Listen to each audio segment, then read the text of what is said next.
सह नो भुनक्तु सह वीर्यं करवावहै तेजस्विनावधीतमस्तु मा विद्विषावहै। ओम शांति शांति शांति। 14वां अध्याय आखिरी पड़ाव में हम लोगों ने कल 22 से लिखा था 24 तक। उसके अंदर 22 में कहा है कि हे अर्जुन, हे पांडव, जो रजोगुण का प्रभाव, प्रकाश, ज्ञान, जब रजोगुण आता है तो हमारे अंदर ज्ञान का आविर्भाव होता है, विवेक, हमारे जीवन में विवेक का प्रादुर्भाव होता है। जब रजोगुण आता है तो कुछ करने की क्या होती है, ये इधर कूदो उधर कूदो, ये चढ़ो वो चढ़ो, पेड़ पे चढ़ो, है ना, प्रवृत्तिम, सात्विक से प्रकाश, रजोगुण से प्रवृत्ति कर्म करने की, और रजो तमोगुण से मोह, अज्ञान। तो जो ज्ञानी विवेकी होता है ये भी उनके अंदर प्रवेश करेंगे, जरूरी नहीं कि उनके जीवन में हमेशा सत्वगुण रहेगा। तो कहते कि अगर इनमें से कोई भी आता है तो संप्रवृत्तानि न द्वेष्टि, कोई आता है तो उससे कोई द्वेष नहीं करता, है ना। आगते स्वागतम कुर्यात्। और इसमें से जाता भी है, हाँ, न निवृत्तानि कांक्षति, इन गुणों का प्रभाव निकल जाता है तो भी वो फिर उसको बोलता है अरे निकल गया, उसके लिए वो आकांक्षा नहीं करता। फिर कैसे रहते तो कहते हैं न विचाल लेते यह गुण ही, गुण के द्वारा वो विचलित नहीं होता। अपने आप में कैसा रहता है, उदासीनवत आसीन, किसी का पक्ष न लेकर के अपना अपना आप जो अपने में ही बना रहता है, उदासीनवत आसीन। और गुण आएंगे, वर्ताव करके चले जाएंगे। गुणा गुणेशु वर्तन्ते, इसके पहले भी देखा, गुण अपने गुणों में आकर अपना प्रभाव डाल के जाते, लेकिन उससे वो विचलित नहीं होता। यह अवतिष्ठति न इंगते, किसी प्रकार से वो विचलित नहीं होता है। इति एव गुणाः वर्तन्ते, किंतु यह न अवतिष्ठति, किसी के साथ देख करके अपने आप को विचलित नहीं होने देता। और जैसे हवा आने आने पर दीप तो विचलित होता है, लेकिन निर्वात अगर प्रदेश हो तो वहां पे न इंगते, यथा दीपो निवातस्थः न इंगते सोपमा स्मृता। निवातः, जहां पे वात नहीं, हवा नहीं, इस प्रकार अपने अंदर इन गुणों के द्वारा वो प्रभावित नहीं होता है। और न इंगते, जो इसमें कहा कि सुख आएंगे दुख आएंगे, है ना, उसके अंदर वो समान रहता है, सम सुख दुख सुख। जिसके अंदर शरीर है, शरीर के अंदर अनेकों प्रकार के सुख दुख आएंगे। 14वां अध्याय का 24वां श्लोक। और कहाँ रहता है, अपने में स्वस्थ, अपने आप में रहता व्यक्ति तो आनंद में रहता है। जब चित्त विचलित होता है, दुनिया में फंसता है, दुनियादारी में चला जाता है, तो फिर विचलित होता है, उनके प्रभाव से प्रभावित होता है। तो स्वस्थ, स्वस्मिन स्थित, अपने आप में स्थित हो जाता है। और उसके जीवन में फिर समः लोष्ट आश्म कांचन, जीवन चलाने के लिए जो भी मिलता है उसके लिए वो किसी की दूसरे की इच्छा नहीं करता है ना। तो समान है मट्टी पत्थर और कंचन मतलब स्वर्ण आदि जिनके लिए समान है।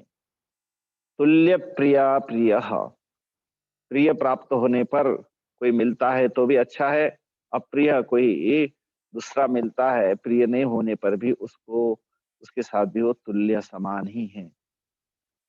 धीर, धीर की बात कर रहे हैं ना, धीर तुल्य प्रिया प्रिय, धीर लोष्ट अश्म कांचन समः, और दुख सुख समः।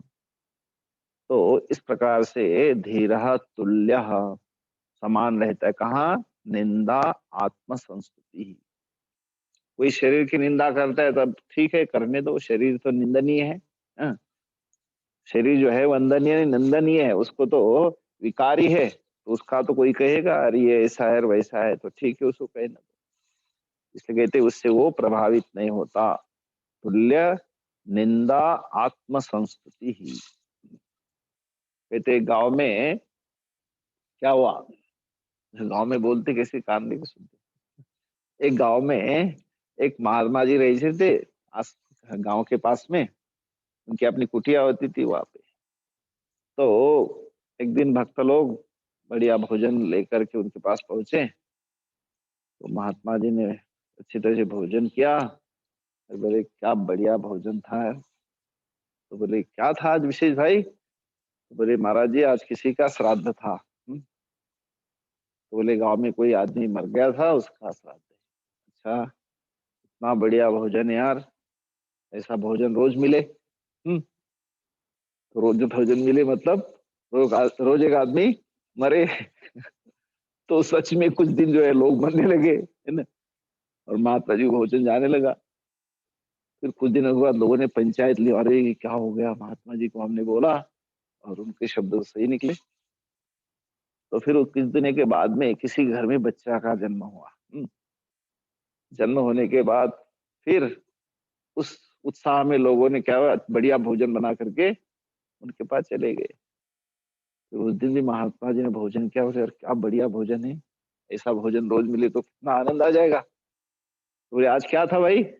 बोले आज किसी बच्चे का जन्म हुआ था, और ये ऐसा रोज बच्चा पैदा हुए हमको बढ़िया अच्छा भोजन मिले। तो बोले अभी वो मरना बंद हो गया था, फिर बच्चे पैदा होना चालू हुए थे। तो कहने का मतलब उनके लिए किसी का श्राद्ध हो रहा है और किसी का बर्थडे हो रहा है, उनको क्या है, एक समान है।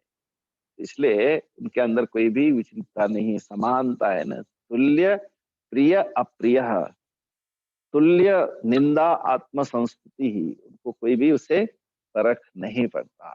इस तरह से 25वां श्लोक।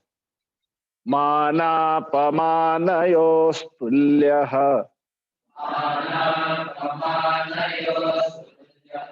तुल्यो मित्रारिपक्षयो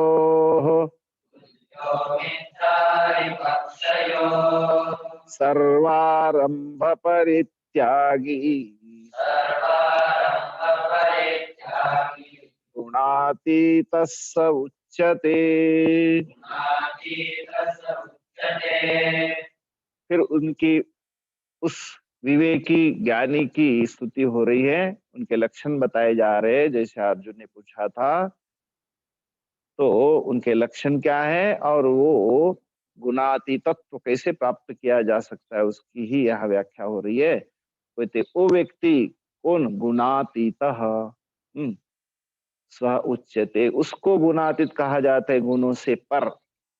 कैसे? कहते मान अपमानयो हो, मानश्च अपमानश्च तयोहो मान अपमानयोहो, है ना, दोनों में किसी ने अपमानित भी करने की चेष्टा की अथवा कोई उनको बहुत सम्मान दिया, तो भी दोनों के अंदर तुल्य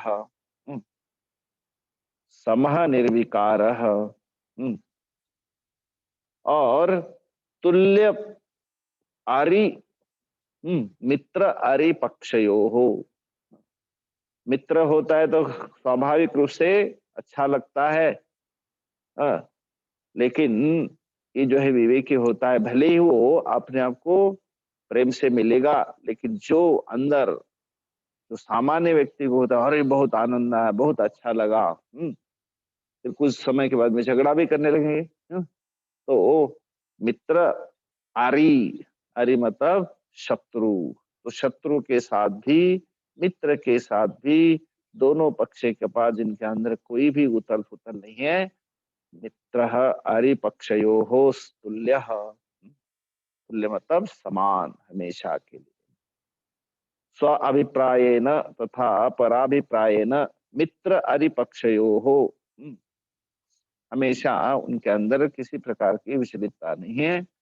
मान में अपमान में सर्व आरंभ परित्यागी, जीवन में नई नई प्राप्ति करने के लिए अंदर के जितने सारे चौसले, इच्छाएं पूरी करने के लिए आदमी नए नए काम चालू करता है, नए नए व्यापार चालू करता है, जिससे कि मुझे अधिक से अधिक प्राप्ति हो।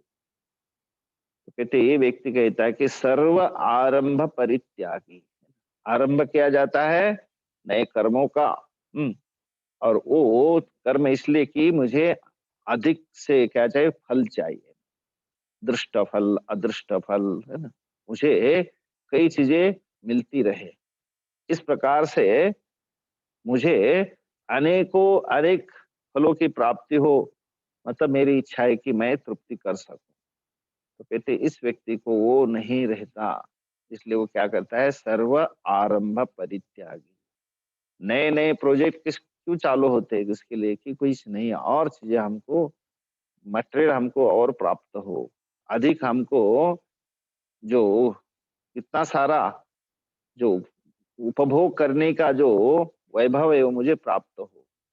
तो कहते ये व्यक्ति कहता है कि मैं इनसे जो है, सारे जितने सारे आरंभ होते हैं वो बंधन के लिए होते हैं, इसलिए मैं उनको सर्व आरंभ परित्यागी, उनका त्याग करने वाला, आरंभान परित्यक्तुम शीलम, सर्वारंभ परित्यागी, देह धारण मात्र निमित्ति व्यतिरेकेन सर्व, शरीर के लिए जो जिन जिन वस्तु की आवश्यकता है उसी के लिए वो केवल जो भी करेगा, नित्य कर्म करेगा, जो भी करेगा, उसके अतिरिक्त जितनी सारी चीजें बाद में काम आएगी, बाद में काम आए, इस प्रकार से जो रात दिन लगे रहते उनकी जो है वो सारे इस प्रकार के आरंभ को वो त्याग देता है, सर्व आरंभ परित्यागी।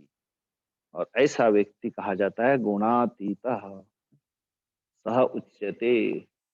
कौन सा गुणातीत, कौन से गुण है, सत्व रज तम, इन गुणों के द्वारा हम प्रभावित होते हैं, जैसे जैसे वो प्रभाव डालते वैसे हम लोग प्रभावित होते हैं, लेकिन इस व्यक्ति के ऊपर उनका कोई प्रभाव नहीं होता, इसलिए कहा जाता है कि वो आएंगे जाएंगे लेकिन उससे वो प्रभावित नहीं हुआ। तो मान में, सत्कार में, अपमान में किसी ने अगर अपमानित भी किया तो उनके अंदर तुल्य, मित्रों के साथ शत्रु के साथ भी, वो भी उसके अंदर भी मित्र आरिपक्षयो हो तुल्य, और कोई भी नई चीज प्रारंभ नहीं करेगा जिससे कि वो फिर उसके अंदर अटक जाएगा, है ना। तो इसलिए ना तो कोई च्यवनप्राश की फैक्ट्री चालू करता है, ना तो कोई अगरबत्ती की फैक्ट्री चालू करता है, वो अपने आप में रहता है। तो सर्व आरंभ परित्यागी ऐसा व्यक्ति रहता है तो फिर कहा जाता है सह गुणातीत उच्यते, वो गुणों, तीनों गुणों से क्या होता है, परे होता है। फिर और कहते कि अधुना कथम त्रीन गुणान अतिवर्तते, और फिर अगले वाले श्लोक में यही बात कहने जा रहे, 26वां। मां च यो व्यभिचारेण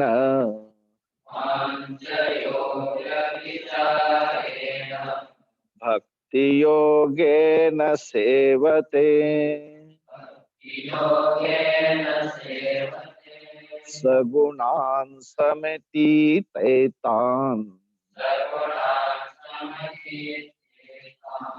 ब्रह्म भूयाय कल्पते।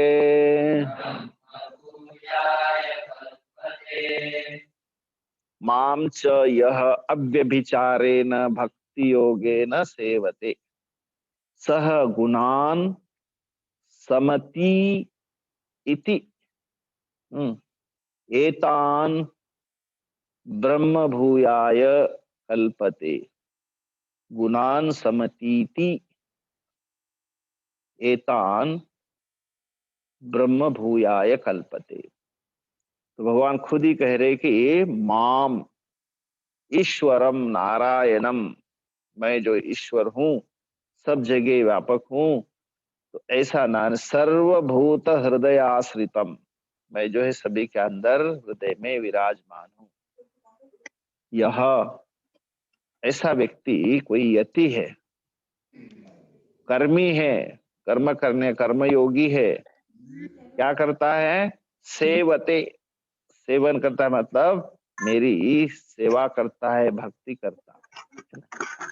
और कैसी सेवा? उसके अंदर क्या है? दो यहाँ विशेषण दिए, अव्यभिचारेण और भक्ति योगेन। च आ गया बीच में, च बीच में लाना है ना। तो व्यभिचारेण कौन सी विभक्ति है? तृतीया। भक्ति योगेन तृतीया है ना। तो व्यभिचार का अर्थ क्या होता है? कभी किया कभी नहीं किया। तो कहा जाता है ना, जैसे यत्र यत्र धूमः तत्र तत्र वह्नि, एक अनुमान होता है ना, जहां जहां धुआं होता है वहां वहां अग्नि होती है। यथा महानसम, जैसे किचन में आजकल गैस आया, नहीं तो पहले क्या था, ईंधन चला करके जब भोजन बनता है तो अंदर से जब क्या निकलता है? धुआं निकलता है, तो पता चलता है कि वहां पे भोजन बन रहा है। तो खेतों में जिनके पास में माचिस नहीं होती ना, तो देखते हैं कहाँ आ गया, मुझे कुछ जरूरत है ना। तो देखेगा अगर वहां पहाड़ के अंदर उस मंदिर में धुआं निकल रहा है, तो क्या जाएगा वहां जाकर के देखेगा कि धुआं है, तो जरूर वहां पे आग मिली। तो ये अनुमान होता है। तो जहां जहां धुआं होता है वहां वहां वन्नी जरूर मिलती। लेकिन आप कहेंगे कि जहां जहां अग्नि होगी वहां वहां धुआं होगा क्या? नहीं होता। हाँ, लाल लाल अगर आग है तो उसमें जलने के बाद वहां आग है लेकिन धुआं नहीं। गैस जल रहा है, गैस के अंदर आग है लेकिन धुआं, तो वहां कहते व्यभिचार, मतलब जब जब जहां जहां आग होगी वहां वहां धुआं नहीं होता।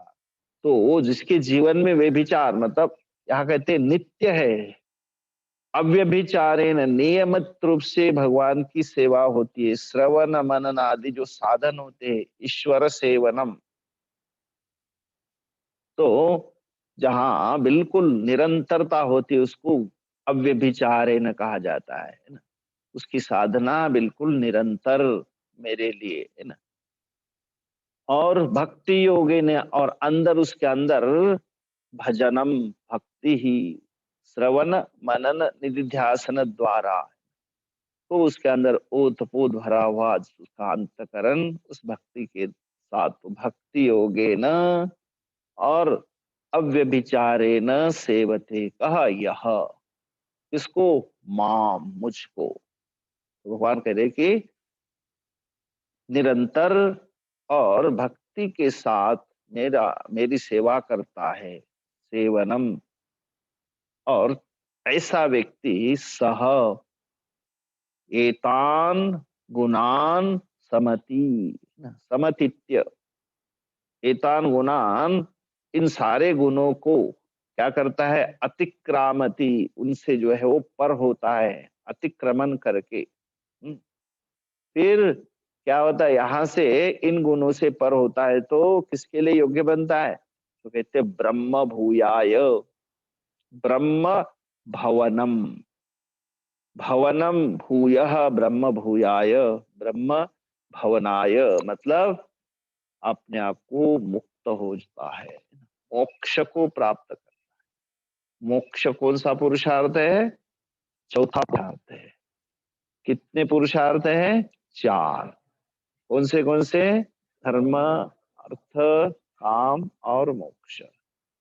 तो आखिरी वाला है मोक्ष, और वही जीवन का परम पुरुषार्थ है। इसलिए ब्रह्म भूयाय मतलब मोक्षाय, भाष्यकार कहते ब्रह्म भवनाय मोक्षाय कल्पते न, समर्थः भवति, उसके लिए वो क्या होता है, समर्थ हो जाता है, अधिकारी होता है, उसके अंदर योग्यता आती है ब्रह्म बनने के लिए। फिर इसलिए कहीं भी अगर हम पढ़ते हैं तो वहां पे हमें उपदेश मिलता है शास्त्र के द्वारा, हाँ, गुरु के माध्यम से। क्या होता है, तत्त्वम असि, ने सुना है ना, तत्त्वम असि, वह परमात्मा आप हो।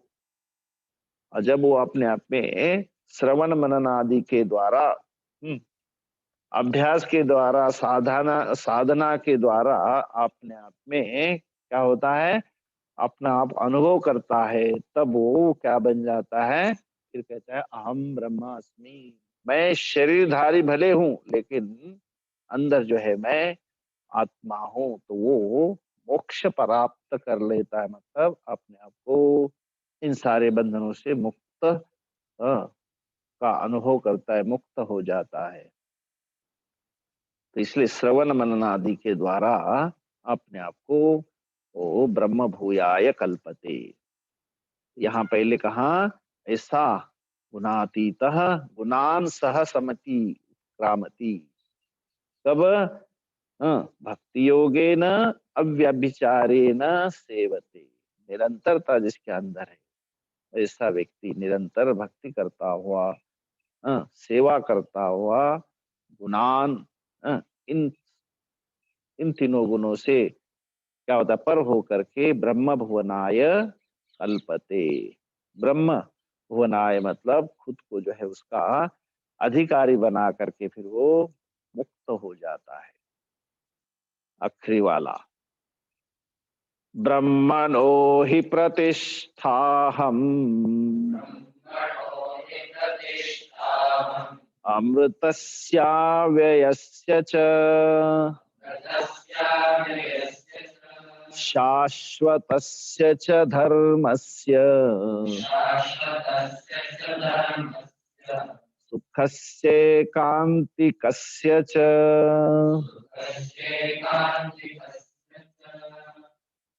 ब्रह्मणः हि प्रतिष्ठा अहम् अमृतस्य अव्ययस्य शाश्वतस्य च धर्मस्य सुखस्य एकांतिकस्य। सारी कितनी विभक्ति किसकी है, षष्ठी की है ना। देखना, अमृतस्य अव्ययस्य शाश्वतस्य धर्मस्य सुखस्य एकांतिकस्य ब्रह्मणः। तो भगवान कहते हैं कि जो, कि मैं उसका, किसका, ब्रह्मणः, जो मैं ब्रह्म से अलग नहीं हूं। मैं, मेरी क्या प्रतिष्ठा, अहम ब्रह्म की ही प्रतिष्ठा, मतलब जितनी जितनी सारी जो है मेरे सामने मूर्तियां दिखती है, जितना सारा ये संसार दिखता है, वो ब्रह्मणः प्रतिष्ठा अहम, हाँ, ब्रह्म का ही एक प्रकार से प्रतिष्ठा मतलब स्वरूप है। एतत् सर्वम अहम ब्रह्म। और इस प्रकार से वो जो क्या करता है, भक्त अपने आप में इस प्रतिष्ठा से उसकी भक्ति करता है। और कैसे ब्रह्मणा ईश्वरस्य, कैसे अमृतस्य, शरीर तो मरण धर्म है लेकिन आत्म तत्व अमर है, तो वो उसको अनुभव करता है। और कैसे अव्ययस्य, उसके अंदर कोई भी व्यय नहीं है, हाँ, अविकारिणः, उसके अंदर कोई विकार नहीं है। तो ऐसा मैं अविकारी और अमृत, ऐसे आत्मा का मैं क्या करता हूँ, ब्रह्म प्रतिष्ठा, मैं उसकी प्रतिष्ठा हूं, मतलब उसका स्वरूप हूँ। शाश्वतस्य, और उसके अंदर शाश्वत निरंतरता, नित्यस्य, जो नियमित रूप से है, कभी भी अभाव नहीं होता, पहले भी था, अभी भी है, आगे भी रहेगा, शाश्वतस्य। धर्मस्य, और ऐसा जो धर्म ज्ञान योग धर्म प्राप्त्यस्य, ऐसा ये धर्म रूप, मैं जो है धर्म का स्वरूप हूँ, शाश्वतस्य धर्मस्य। और उसके अंदर क्या क्वालिटी है? सुखस्य, सच्चित आनंद, आनंद स्वरूपस्य, सुखस्य, ऐसा सुख रूप, एकांतिकस्य, और अव्यभिचार, उसके अंदर किसी प्रकार से अ, अनिरंतरता नहीं, निरंतर रहता है। तो एकांतिकस्य मतलब निरंतर वो बना रहता है, सुख रूप है, हमेशा बना रहता है, धर्म रूप है, निरंतरता उसके अंदर शाश्वत है, निर्विकार्य अव्यय, अमृत, उससे वो जो है कभी भी उसका मरण नहीं होता, अमृतस्य। और ऐसे ब्रह्मणः प्रतिष्ठा अहम, जो इस प्रकार से समझता है, ऐसा समझ करके क्या करता है? मेरी सेवा करता है, सेवते। और इसलिए कहा जाता है कि जो भक्त लोग है मेरी सेवा करते, कैसी? चतुर्विधा भजन्ते माम जना सुकृतिनोऽर्जुन, आर्तो जिज्ञासुरर्थार्थी, ज्ञानी च भरतर्षभ। कोई कुछ चाहता है इसलिए इस भगवान की सेवा करता है। हाँ? कोई कहता है कि मेरे पास से वो सुरक्षित बना रहे हैं, हाँ? मेरे दुख हो रहा है इसलिए मैं भगवान की सेवा करता हूँ। अनेकों प्रकार के हैं, लेकिन आखिरी वाला कहते कि नहीं, मैं तो ये सब जो है मुझे मिलेगा, जो मिलेगा, दुख मिलेगा, सुख मिलेगा, ये तो मेरा अपना प्रारब्ध है, लेकिन मैं करूंगा केवल उस ईश्वर के लिए। तो वो जो है उसको ज्ञानी कहा जाता है। और इसलिए जब वो ज्ञानी होता है तो समझता है कि वो स्वरूप क्या है? ब्रह्मणः अव्यय स्वरूप क्या है? तो कहते यत प्रवृत्तिर्भूतानाम येन सर्वमिदं ततम् स्वकर्मणा तमभ्यर्च सिद्धिं विन्दति मानवः, मानवाः सिद्धिं विन्दति। मनुष्य लोग, जो जितने सारे जीवात्मा है, सिद्धि को प्राप्त करते हैं कैसे? अपने अपने कर्मों के द्वारा उनका भजन करते हैं। यतः प्रवृत्ति भूताना येन सर्वम ततम, स्वकर्मणा, अपने अपने कर्म के द्वारा कर्मयोगी बन करके उस आत्म तत्व की क्या करते? उपासना करते। तो मैं वो हूँ, ब्रह्मणः प्रतिष्ठा अहम, अमृतस्य, मैं अमर धर्मा हूँ, अव्यय मैं निर्विकारी हूँ, मैं निरंतर बनता शाश्वत हूँ, और मैं धर्म का स्वरूप हूँ, सुख का स्वरूप हूँ, और एकांतिकस्य, उसके अंदर कभी भी अनियमितता नहीं है, निरंतर हूँ, हमेशा बना हूँ। तो इस प्रकार वर्णना, हम ऐसी मेरी क्या करते हो? सेवा करते हैं।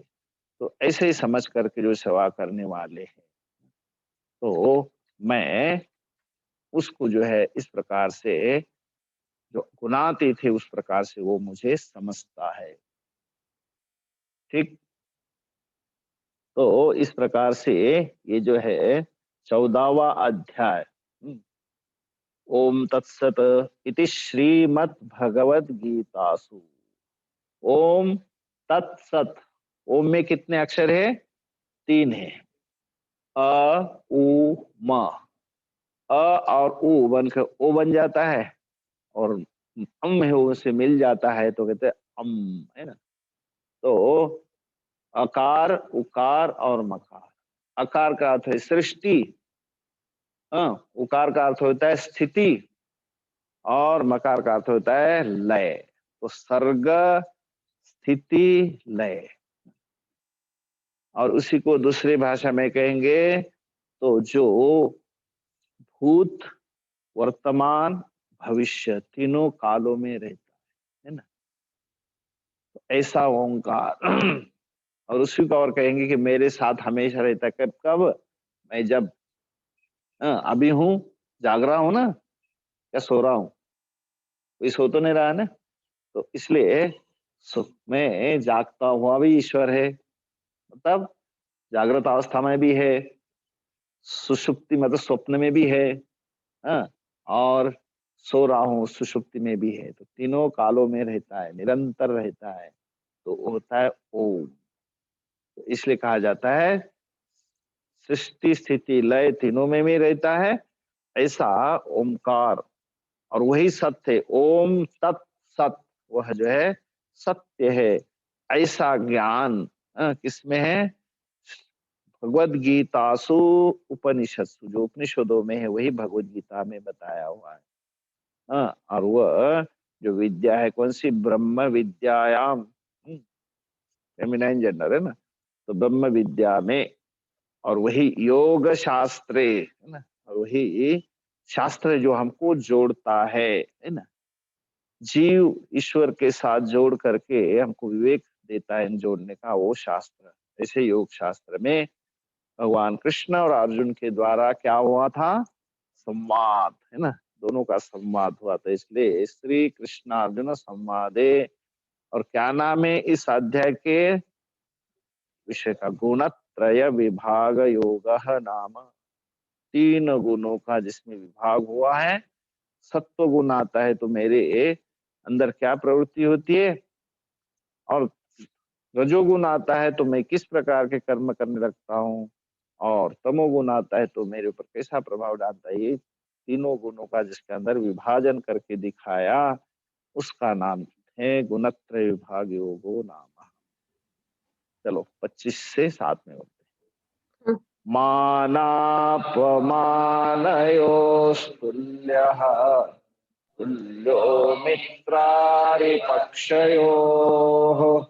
सर्वारंभ परित्यागी गुणातीतः स उच्यते।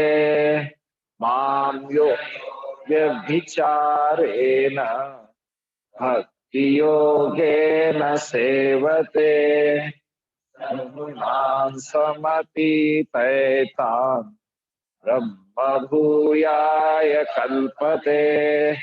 ब्रह्मणो प्रतिष्ठाहम् अमृतस्याव्ययस्य च शाश्वतस्य च धर्मस्य सुखस्यैकान्तिकस्य च। ॐ तत्सत् इति श्रीमद्भगवद्गीतासु उपनिषत्सु ब्रह्मविद्यायां योगशास्त्रे श्रीकृष्णार्जुन संवादे त्रय विभाग योगो नाम चतुर्दशोऽध्यायः। ओम पूर्णमदः पूर्णमिदः पूर्णात् पूर्णमुदच्यते पूर्णस्य पूर्णमादाय ओम शांति शांति शांति। हरि ओम। श्री गुरुभ्यो नमः। हरि ओम। तो 12वां अध्याय कर दे।